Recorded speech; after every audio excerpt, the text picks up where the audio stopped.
This is the Fit Mess, where we talk about AI and health and wellness. And today we're going to talk about what the robots might be able to predict about your mental health, your physical health in the future, and how that could impact the decisions you make to avoid the possible outcomes predicted by robots, and ultimately who's responsible for your decisions based on what the robots tell you to do. The future is now. Minority Report, it's all coming true. The science fiction is here. We're living in it. We're watching it unfold in front of us. And the scenario you just described, Jason, before we pressed record, literally our nuts are on the line here. Yeah. So predictive analytics. So going through and taking the data sets out there to go through and try to find patterns that lets you go through and say, based upon these input variables, it looks like I am highly susceptible to these types of disease, ailments, those types of things. And we already do this today, right? Like we already do it where we go through and we look at someone's genetic profile and we say, you're more susceptible to this kind of cancer risk than others because we've used large language models to go through and kind of map these pieces and take the human genome itself. Machine learning to go through and actually understand these pieces in context. So you can already go to like any of the genetic data services out there and say, tell me, am I more susceptible to cancer or Alzheimer's or dementia or a million other diseases? And invariably, it comes back with a score. And that score is a certain percentage. And if you don't share this data with anybody and you just keep it to yourself, okay, well, you know what your risks are and you understand those things in context. However, 23andMe, being bought by basically a healthcare analytics company, is going to take that data and probably not use it to do anything good for you. They will probably use it to deny medical care and to make it difficult for you to get treatment because you had prior awareness of a known potential bad outcome. Like, let's say it said you're highly susceptible to lung cancer and you decided to have a cigar and AI catches it on video somewhere. And it says, oh, well, you broke the rules. You know this might happen, so you are in trouble. Or you chose to live in an area that's got higher air pollution because it's close to your work. Again, this comes down to the concept of not just that your personal responsibility is no longer just your business. And that's kind of the scary part. And at the end of the day, who holds accountability? So, I mean, what we were talking about before was, let's say you're at high risk for testicular cancer. And the prescribed treatment for testicular cancer is to remove your testicles. And let's say that balancing act is like 51%. You're 51% more likely to get cancer than the average person if you keep your nuts. Okay, well, I mean, do I lower my odds by only keeping one? Yeah. Do I have to remove both? Oh, and by the way, what happens if I choose not to remove them and then I do get the cancer? Am I now on the hook for paying all my medical bills that are associated with that? And then I wind up losing my nuts anyways. Right. Or if I cut my nuts off with no good reason, and then 10 years later, they come back and they go, oh, our analysis was entirely wrong. Your genetic code for this does not match that. You were actually regular like everybody else. Sorry about the no nuts. I mean, this is the kind of horseshit that we're going to have to figure out how to deal with because we're giving a lot of respect and we're paying a lot of attention to these artificial intelligence sources. And companies are using them in ways to block you from getting access to things or to entice you to do certain things and follow certain patterns and behaviors. And they're trying to do it because your medical insurance companies don't make their money by paying out on your services. They make their money by collecting your premiums and not paying out. Well, that's not just going to be true for the US, like with our privatized healthcare system. That's going to start being true for everybody because all these things cost extra money. And at what point do countries start saying, well, we simply can't afford to do these things anymore because of X, Y, and Z, or we know the survivability rate of these things with comorbidity factors is much lower, so we're not even going to bother to treat these pieces. Like, I think we're getting to those kinds of places, or before it took a human being to go through and sort through this data and try to understand your charts in context and pull all this data in and use those predictions to go through and say, well, it seems like you have a higher you're more highly susceptible to these types of things. So maybe you should change your behavior. Where if a company is using AI to do this, and instead of taking, going to a naturopath and getting all this information, understanding these things in context, if the artificial path goes through and tracks all these data sets and puts them into context that makes sense for the end operator, i.e., the insurance company, Mhm.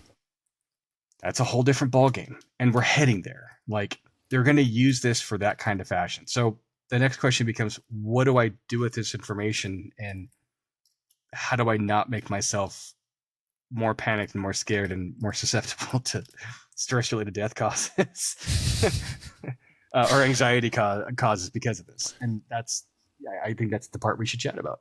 Well, that's the thing that's interesting. I was looking at a study just before we jumped on here, talking about how this can play into mental health and the different patterns and different things that can be detected to help identify problems before they occur, right? So like the things that you are typing online, whatever you're saying on social media, are those going to be offering clues to some data source that will help indicate whether or not there is a likelihood for developing anxiety or depression? And then does that then lead to a better treatment outcome? I mean, that's what you described is honestly the most likely, but also worst case scenario. But there is a reality out there, I have to believe, where this actually gets used for good. And we see on the horizon these bad things that could happen to somebody, and some, humanitarian, some good Samaritan sees this and goes, here's how we stop this before it becomes a problem. Let's move you out of this region. Let's get you to quit smoking. I mean, a lot of this, a lot of these analogies I'm using, human beings do now. Hey, dummy, don't smoke, because it turns out it's bad for you. We have a bunch of data that backs it up. The robots will be able to pull all of that together more quickly and see things we don't see. They'll be able to see what you're doing online, other sort of digital footprints that you're leaving that will leave these clues that could potentially lead to a better outcome for you. And I'm curious too, because the whole time you were talking there, I was thinking this is very true for the American healthcare system, because it is a 100% for profit. Yeah. But I live in Canada, where it is much more of a socialized system. And if they can find a way to go, hey, let's cut costs, because we can actually prevent a lot of these things from happening rather than waiting until, the fire is raging and there's no way to put it out. Yep. It could, I think, has knowing very little about the way insurance companies work and the way all this stuff gets sorted out. It seems like if we can prevent bad things from happening, we can also save a lot of money in the long run. Right. So the question becomes, which motivation has higher precedence than the operator? And if you're talking about governments are supposed to be there for their people and to make those pieces actually work in a typical democracy. And I think Canada has one of those, right? And I think most of Western Europe has one of those. The US does not. The US's primary motivation is actually profits, and companies are people, and companies are people with extra special rights, and they're elevated above regular people. And that's why so many people themselves have made themselves corporations, wrap themselves around this piece, because that gives them those types of inalienable rights that corporations have that human beings don't. It's fucked up. It's weird. It's horseshit. It's some stupid fucking mind game. And at the end of the day, it's the reality of the people that live in the US and in our for-profit healthcare system.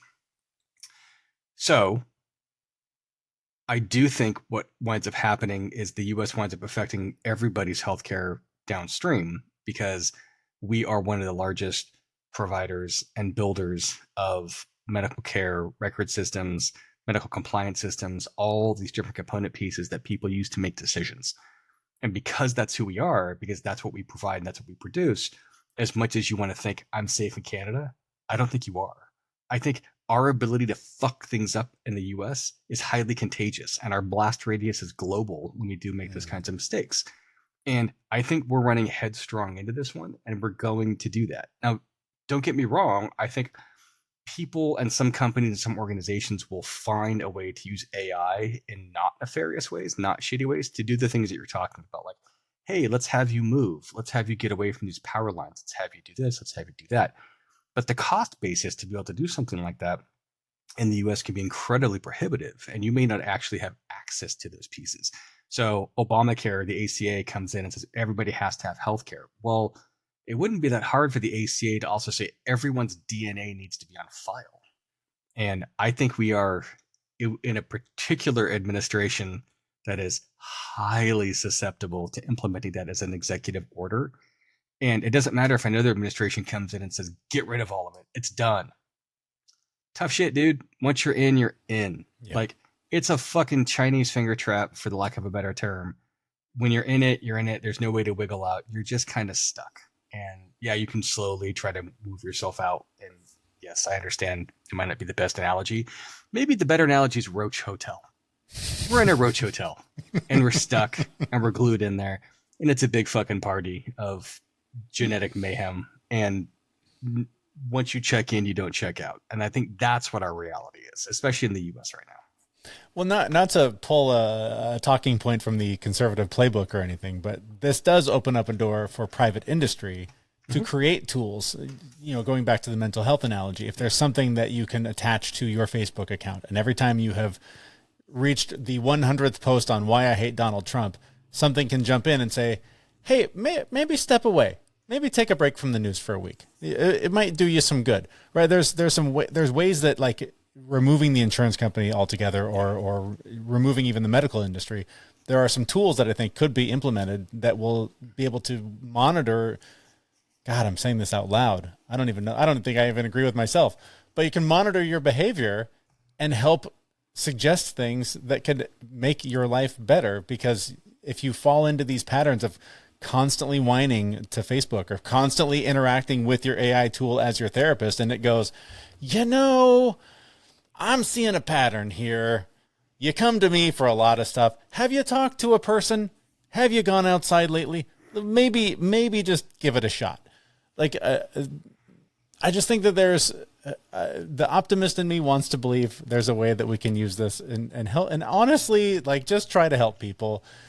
And I know it's bullshit because I work with enough people that I know that we live in a system that is designed to just make money from people, to get money from your pockets into my pockets in the most efficient way possible.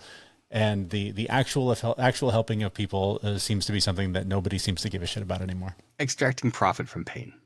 That is, like, AI is a refinement tool to help make those things better and faster. Automation puts those pieces into place in a cold, sterile way. Adding these pieces together and then using inference models to go through it and make, try to predict future crime or future health or future death, whatever the fuck you want to call it. That's reality. It's happening. We're already using it today. We used it in expert systems before we had AI with human beings doing it. Now we're going to do it at scale and apply the same type of thing to every use case. Where before you'd have to go through and put a lot of extra work into it and have somebody look at all these records. It's really fucking easy now. So we'll just use it because it's there, it's available, and it's going to happen. But I do like the idea that there's an opportunity for private companies to come in and help make some of these things better. And your Facebook example is a really good one. Like, I've seen X number of posts, or you putting these pieces in this way, and that might suggest that, perhaps you need to take this course of action or move these things in this direction. That's a great idea. Those thresholds, those pieces, those components are highly up to the individual to make those decisions. So this is a checks and balances problem, where if you really want to do this right and you want an overwatch over your body, your mind, your mental health, and all those, and you can predict it and put it into play and say, here are what my thresholds are, and then say, go. That gives you that kind of autonomy over your own health and your own system pieces. I think that's great. I think 90% of the people on the planet would not use it that way. I think they'd press the easy button, and then the first thing that this Tom says, hey, buddy, maybe we should disconnect from the screen and take a nap for 2 hours. Most people are going to be like, fuck you, and like turn it off. They're going to be like, you don't tell me what to do. I'm the boss of me. Because that's what we are. Like, when we get in these states of mania, which happens all the time when we're stressed out and going too hard, we don't know how to go and just relax, because we're not in that Buddhist state of enlightenment and wokeness that we can go through and go, none of this actually matters. Fuck it, and push it away, because we don't do a good job of treating people or of rewarding people for self-care. Well, but not just self-care, but stoic calmness. Like, we reward outlandish behavior. Yep. Communication people lean in on communication when it's a variable over a monotone rate, which means either super, super high or super, super low. And if you do something in the middle, nobody's going to pay attention to you. Like, we are on a podcast, and I know that most people will not watch this, but I am making hand signs and doing shit with my hands because I'm trying to help people understand the emphasis of what's going on, because it's just my speech pattern. Mm-hmm. Like, we're ingrained to do this. Yeah. And getting somebody's attention and being calm and being rational and having these things go through this way is not something we're good at. So we make snap emotional decisions, where the artificial intelligence does not do that. It is cold, calculated, monotone. This is how things are. This is the result. Here's the other problem with my own idea, right? So the Overwatch tool that you now have plugged into Facebook, it's going to go from a humanitarian tool to making suggestions that are sponsored by Nike. You know, like, hey, what if you went outside and went for a run? Maybe put on some of these new Nikes and see how they feel. I mean, all of a sudden, it's just another advertising mechanism. Did you watch the first episode of Black Mirror, the new season? No, I have not seen Black Mirror. Literally that. Oh my God. So a woman gets a brain, I'm sorry for the spoiler alert coming up. If you don't want to learn about Black Mirror season 1, episode 1, or season 4, episode 1, don't listen. But a woman has a brain problem, and they have to replace part of her brain with some artificial components. And the way that it does that is it communicates to a back-end tower in a data center via cell towers. Mm-hmm. And if she gets out of range of the cell tower, her brain just shuts off and she falls asleep. If she wants to use the service, they have a various different subscription levels, and the entry level is like something ridiculous, like $100 a month, like super cheap, right? Right. And these people are struggling to get by. She's a school teacher. He's in construction, and they do a price change because they're coming out of beta and they've upgraded to a new network. Well, now they want $300 a month, and then it's $700, and then it's $900, and suddenly they just can't afford it. Right. And the way that they get around that is they say, well, instead of that, you can have ads. And she just randomly starts spouting off ads as she's talking about shit. She'll be talking about a topic, and it will pick up on it. And then she'll go, did you know, blah, blah, blah, blah, blah, blah, blah, blah, blah. Talk to your doctor about, like, whoa. And, like, she does it in the middle of the night while her husband is trying to sleep. Oh, my God. Right. Like, that's where that shit could go. Once you put the interface in your brain and you accept the end user license agreement, you're game fucked. over, man. Game over. And we're taking so many artificial input and output devices and putting that on ourselves. So we've got smartphones, we've got wearables, and everyone's working on these, brain computer interfaces. And when those brain computer interfaces go down, you're going to want a really, really good firewall. And you're going to want to not accept any of the end user license agreements. And you're going to want to make sure somebody can remove it. Right. And I don't know what's going to happen.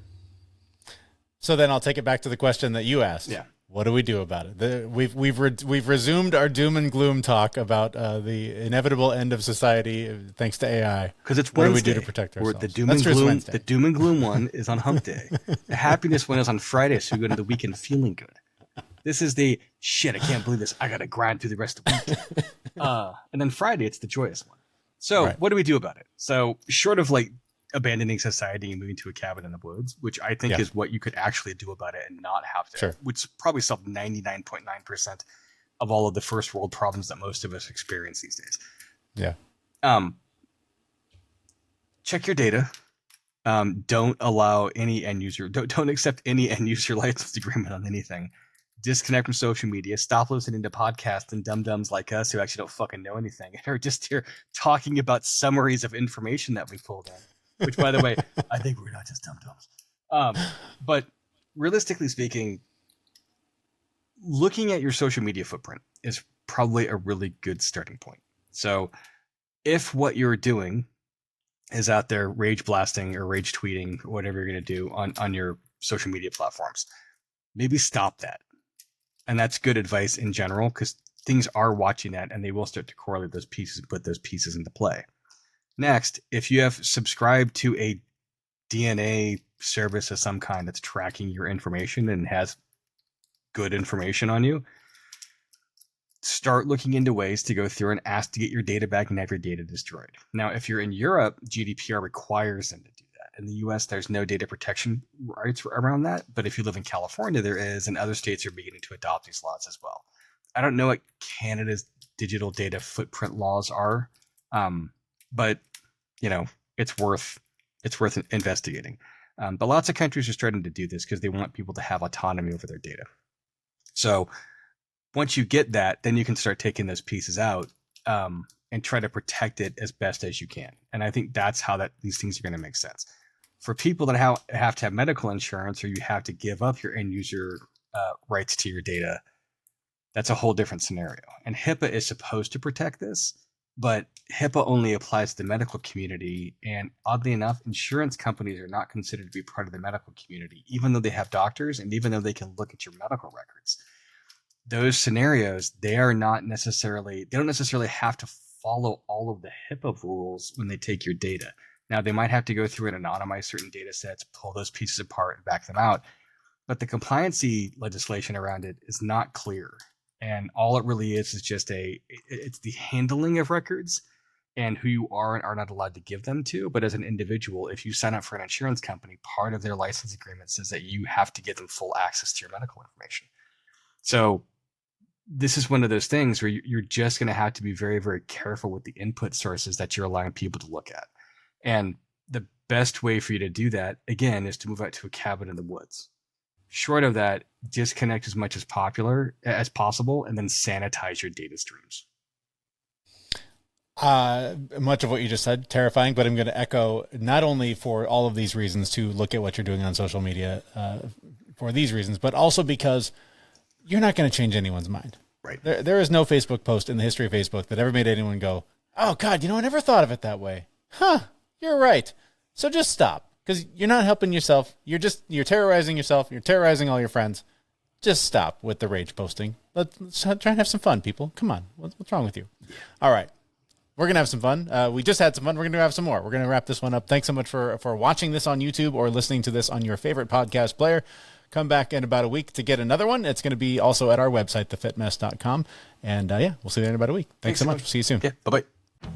We know this podcast is amazing and it doesn't seem to lack anything, but we need a legal disclaimer. Prior to implementing anything discussed in this podcast, it is your responsibility to conduct your own research and consult your physician. You should assume that these knuckleheads don't know what they're talking about, and they're not liable for any physical or emotional issues that occur directly or indirectly from listening to this podcast.